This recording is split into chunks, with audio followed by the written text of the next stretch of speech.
سے الفاظ ہیں۔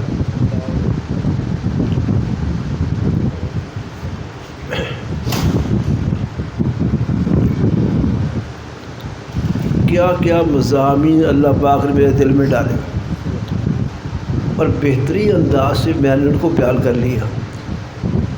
سب لوگ بہت خوش ہوئے، والد صاحب بہت خوش ہوئے، اشش کر رہے ہیں۔ گھر آ گئے، آ کے مدرسہ کھول لیا، اور چھوٹا سا مدرسہ، دارالعلوم نہیں، چھوٹا سا مدرسہ کھول لیا۔ ناظری والے بچے، حفظ والے بچے، ان کو پڑھانا شروع کر دیا۔ آہستہ اس کو بڑھانا شروع کر دیا، پہلی کلاس، دوسری، تیسری، چوتھی، پانچویں، جب آپ کی اولیٰ ثانیہ وغیرہ ہوتی وہ کلاس، حتیٰ کہ دورہ حدیث تک پہنچ گیا۔ اور ہر سال خود پڑھاتا رہا، ہر سال کی کتابیں پڑھائی ماشاءاللہ، اور استاد بھی رکھ لیے۔ وہ کہتے میں ایک دن بخاری پڑھا رہا تھا، بخاری کا سب طلباء کو پڑھا رہا تھا۔ ایک میری عمر کا آدمی میرے ساتھ آ کے بیٹھ گیا۔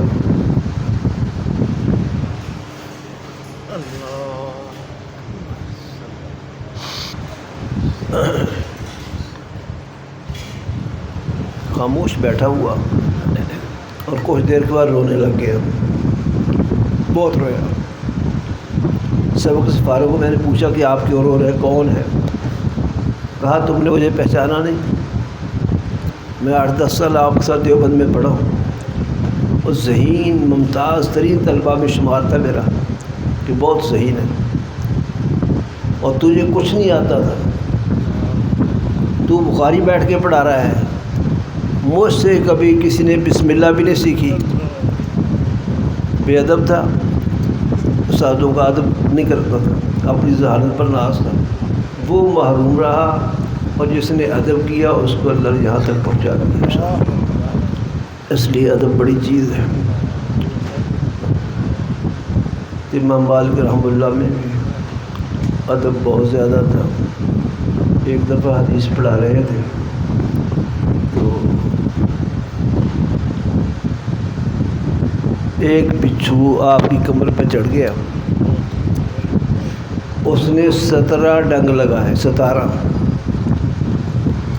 حدیث کے ادب میں حرکت نہیں کی، پہلو نہیں بدلا، نشست نہیں بدلی، کھڑے نہیں ہوئے وہ دیکھو میری کمر پہ کیا ہے، مسلسل پڑھاتے رہے، لیکن چہرے کا رنگ بدلتا رہا تکلیف کی وجہ سے۔ شاگردوں نے پوچھا آج سبق کے دوران آپ کے چہرے کا رنگ بدلتا رہا ہے، پہلے تو ایسا نہیں ہوتا تھا۔ پھر فرمایا میری کمر دیکھو، دیکھا تو 17 ڈنگ لگائے ہوئے بچھو، لیکن حدیث کے ادب میں حرکت نہیں کرتا۔ اس لیے ادب کی وہ دولت اللہ پاک نے حضرات کے علم میں برکت دی، آگے ان کو علم کا کام کرنے کی توفیق دی۔ تو علم کا کام کرنے کے لیے، دین کے کام کرنے کے لیے ادب بہت ضروری ہے۔ کیسے کہتے ہیں، با ادب با نصیب، بے ادب بے نصیب۔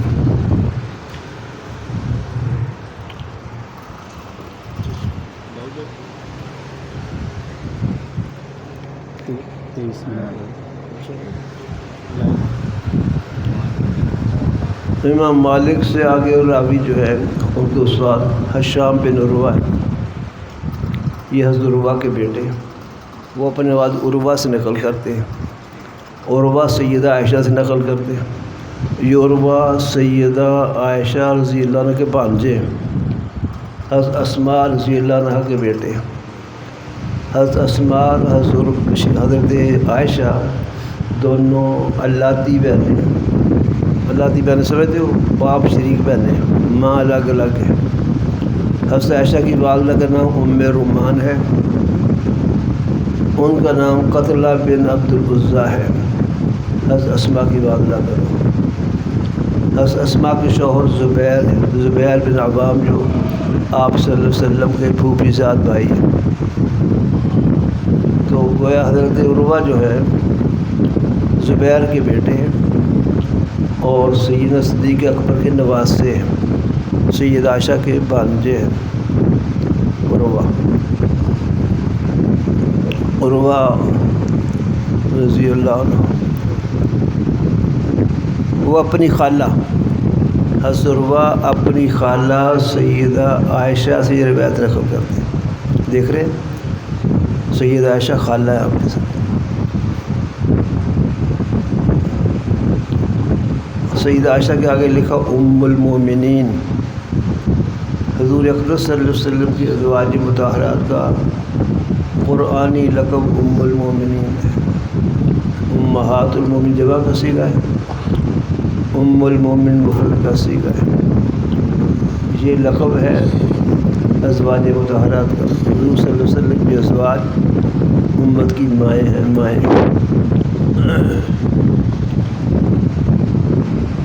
ام المومن تو کہا جاتا ہے مردوں کی ماں ہے. سیدہ عائشہ حضور کی امت کی مرد جو ہے مردوں کی ماں ہے. عورتوں کی بھی ماں ہے یا نہیں، ایک قول ہے کہ ہے.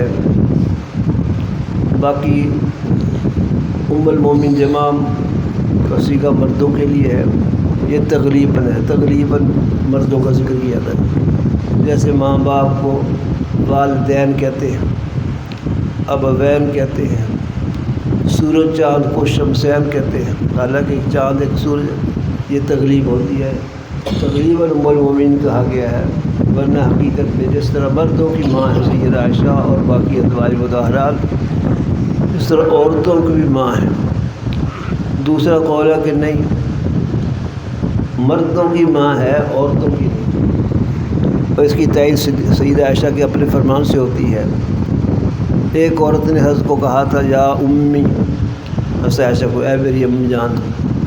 فرمایا نانا انا ام الرجال، میں مردوں کی ماں. قرآن نے صیغہ جمع کا ذکر بولا اور مذکر کا لفظ بول رہا ہے مومنین. تو اس لیے اصح قول یہی ہے کہ مرد کہیں گے ہماری ماں ہے. ایک اور بات، جس طرح سیدہ عائشہ والدہ ہے، ماں ہے، اس طرح ان کی بہنیں ہماری خالہ بھی لگی نا، تو ان کو خالہ کہنا ٹھیک ہے. اس میں راجح قول ہے کہ نہیں، بس جتنی چیز ثابت ہے اتنی ہی کہنی ہے. باقی رہی بات کہ اگر ماں ہے تو پھر پردہ کیوں ہے؟ پردہ تو کیا پھر بھی صحابہ کرام نے، ماں سمجھا پھر بھی پردہ کیا. اس کی وجہ یہ ہے کہ پردہ جو نہیں ہوتا 3 رشتوں کی وجہ سے نہیں ہوتا. 3 رشتے ہیں. ایک ہے رضائی رشتہ، دودھ شریک بہن باپ. ایک ہے محرمات نسبیہ، بیٹی بہن والدہ، یہ نسبی ہے. ایک ہے محرمات مصاہرہ شہریہ، شادی کی وجہ سے محرم بن گئی. جیسے ساس شادی کی وجہ سے ماں بن گئی، اس کی بیٹی کی شادی، اس سے پردہ ختم ہو جاتا ہے. یہ 3 وجہ سے پردہ ختم ہوتا ہے. رضائی رشتہ ہو، نسبی ہو، شہری ہو، اور یہاں تینوں میں سے کوئی رشتہ نہیں ہے، اس لیے پردہ ضروری ہے. سمجھائی؟ جی. نکاح نہیں کیا جا سکتا، ماؤں سے نکاح جائز نہیں. اور ایک وجہ یہ بھی رکھتے ہیں کہ حضور اقدس صلی اللہ علیہ وسلم چونکہ حیات ہیں، اس لیے آپ کی ازواج سے کوئی شادی نہیں کر سکتا.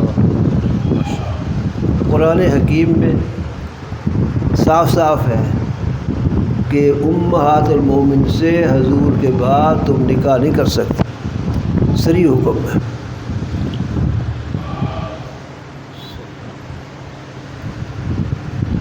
سیدہ عائشہ رضی اللہ عنہ حضور کے ازواج مطہرات میں سب سے زیادہ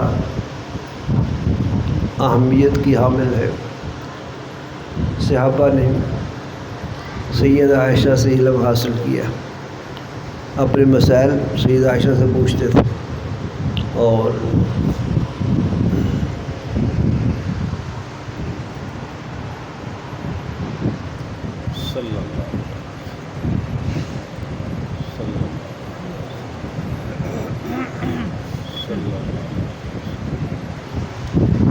علماء کہتے ہیں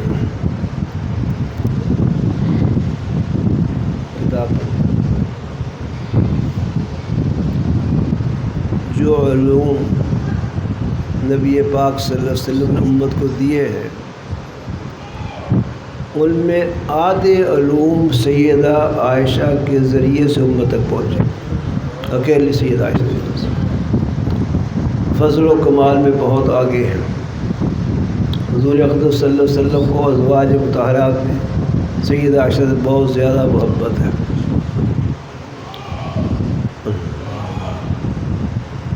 ایک حدیث میرے ذہن میں آ رہی ہے، بہت زیادہ ہو گئی۔ شمائل میں ایک حدیث ہے، حدیث ام زرع، 11 عورتیں بیٹھی کٹھی، تذکرہ شروع ہو گیا۔ ویسے بھی آپ کو پتہ ہے، کہتے دنیا کا سب سے بڑا جھوٹ یہ ہے کہ 2 عورتیں بیٹھی اور خاموش بیٹھی۔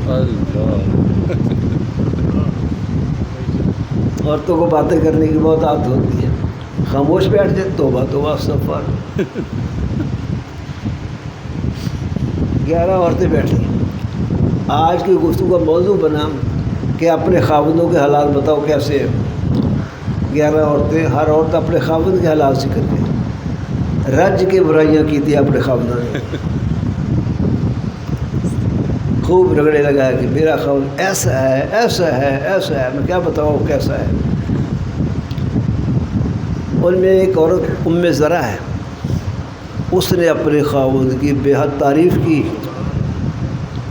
بہت زیادہ خاوند کی تعریف کی، خاوند کی طرف سے نرمیاں، خاوند کی طرف سے محبتیں، خاوند کی طرف سے اجازتیں کہ جو چاہو کھاؤ پیو، اپنے میکے لے جاؤ، مجھے کسی شے پہ اعتراض نہیں، مکمل اختیار دے دیا ہے مجھے۔ اپنے خاوند کی بہت تعریف کی ہے۔ حضور نے اس کے جواب پتہ کیا فرمایا؟ عائشہ سے کہا، عائشہ خاوند کو ابو زرع کہتے ہیں، زرع بیٹی کا نام ہے، ام زرع ماں ہے، زرع کی ماں، تو ان کی بیٹی کا نام زرع تھا۔ فرمایا میں تیرے لیے ایسا ہوں جیسے ام زرع کے لیے ابو زرع۔ جس عورت نے اپنے خاوند کی بہت زیادہ تعریف کی اور عورت پر بہت نرمی کا ذکر کیا کہ مجھ پر بہت نرم معاملہ کرتے ہیں، ڈانٹ ڈپٹ یہ وہ گالی گلوچ، توبہ توبہ، شریف انسان یہ کام نہیں کرتے۔ سب میں لینا چاہیے کہ ڈانٹ ڈپٹ اور سختی کرنا یہ کوئی مردانہ کمال نہیں ہے، یہ کمینہ پن ہے، کمینہ پن۔ اس لیے کہ حضور نے بات فرمائی صلی اللہ علیہ وسلم، خاوند 2 طرح کا ہوتا ہے، غالب اللئیم، مغلوب کریم۔ ایک خاوند وہ ہوتا ہے جو عورت پر غالب رہتا ہے، ڈنڈا اٹھائے ہوئے، ڈرائے دھمکائے ہوئے، گالی گلوچ یہ وہ، دبدبا رکھتا ہے عورت پر اور سمجھتا ہے میں بڑا کمال ہوں۔ فرمایا یہ کمینہ ہے، غالب ہے عورت پر لیکن لئیم کمینہ ہے۔ اور ہوتا مغلوب کریم، جو بہت شریف ہے، بظاہر عورت سے دبا ہوا ہو، عورتوں کی بات بہت مانتا ہو، مغلوب رہتا ہو اور پر غلبہ حاصل کرنے کی کوشش نہیں کرتا۔ حضور نے فرمایا میں چاہتا ہوں مغلوباً کریم بنوں، غالب لئیم نہ بنوں۔ اپنے بارے میں حضور کہتے ہیں کہ میں اپنی بیوی کے لیے غالب لئیم نہیں بننا چاہتا کہ غلبہ میرا رہے اور میں جو چاہوں کروں اور اس کو دبا کے رکھوں، نہیں، مغلوب ہو جاؤں میں اپنی شرافت کی وجہ سے، ایسا بننا چاہتا ہوں۔ شرافت کی وجہ سے مغلوبیت اعزاز ہے، اور بیوی بھی انسانی ہوتی ہے، ڈنڈا اٹھائے پھرنا، گالی سے بات کرنا، سیدھی ہو جا ورنہ تکلے کی طرح سیدھی کر کے رکھوں گا۔ حضور نے فرمایا ایک کبھی سیدھی ایسے نہیں ہوگی، یہ تکلے کی طرح سیدھا کرنے کی کوشش کرو کہ ٹوٹ جائے گی، سیدھی نہیں ہوگی۔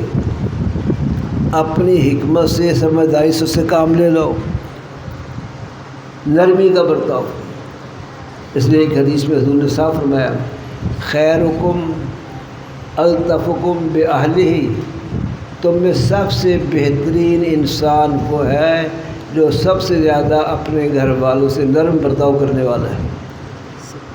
نرم برتاؤ کرنے والوں کو حضور نے بہترین قرار دیا ہے۔ علیہن درجہ، قرآن پاک میں مردوں کو عورتوں پر درجہ حاصل ہے۔ بعض فصیح وہاں بڑی اچھی بات لکھی، بڑی خوش لگی مجھے۔ فرمایا درجے کا ایک معنی یہ بھی ہے جو ہے بہت زیادہ درجے والا ہے، الرجال قوامون علی النساء۔ دوسری بات ہے درجہ کہہ کے جو بتایا ہے تمہارا درجہ بڑا ہے، تمہارا حوصلہ بھی بڑا ہونا چاہیے۔ سمجھے اس بات؟ اسماء اشرف تھانوی نے بات لکھی ہے، حکیم امت مولانا اشرف تھانوی رحمۃ اللہ، کہ درجہ ہے بڑا، اس میں سمجھایا گیا درجہ بڑا ہے تو بڑے درجے والوں کا حوصلہ بھی بڑا ہونا چاہیے۔ اس لیے کبھی بیوی سخت کلام کہہ دے برداشت کر لو، کبھی بات نہ مانے تو برداشت کر لو، ضرورت ہے ہر بات ہی منوا کے چھوڑنی ہے۔ میں کہا کرتا ہوں نوجوانوں سے، یہ بچیاں جو اپنے گھروں سے آتی ہیں،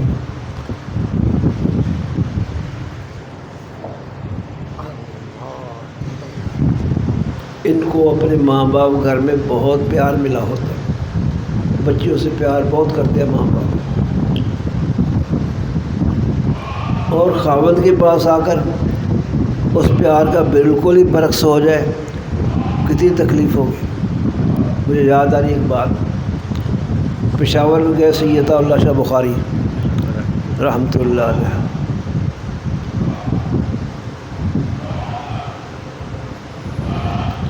بیت الخلاء کے لیے باہر تشریف لے گئے، مکانوں میں انتظام نہیں تھا اس وقت، تو دیکھا بعض عورتیں باہر جا رہی، رات کو تقریب میں لوگوں کی خبر لی حضرت، وہ گھروں میں بنا نہیں سکتے، بیت الخلاء میں خواتین باہر جاتی ہیں۔ ساتھ ایک بات فرمائی بڑی عجیب، فرمایا کہ یہ بچیاں جو گھروں کو چھوڑ کر شادی کر کے آ جاتی ہیں، تمہیں پتہ ہے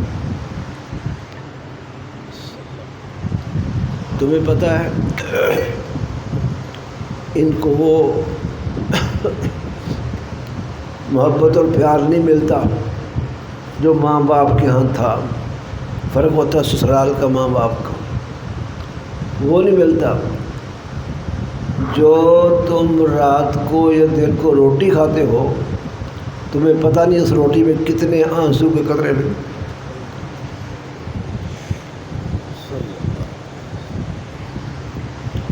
رو رو کے وہ آٹا گھونتی ہیں، آٹے میں آنسو کرتے ہیں، تمہاری ایک روٹی میں پتہ نہیں بچی کے آنسو کتنے قطرے۔ بچوں کے ساتھ شفقت کا حکم دیا، شفقت کرو، محبت کرو، یہ محبت میاں بیوی کی اللہ کو بہت پسند ہے۔ ایک حدیث میں آیا ہے، جب میاں بیوی ایک دوسرے کو محبت کی نگاہ سے دیکھتے ہیں، اللہ میاں دونوں کو محبت کی نگاہ سے دیکھتے ہیں، خوش ہوتے ہیں۔ یہ تعلق جتنا صحیح ہوگا، جتنا محبت والا ہوگا، اللہ کو اتنا میاں بیوی پسند ہوئے۔ چلو بات ادھر چلی گئی، اللہ میاں ہمیں توفیق دے۔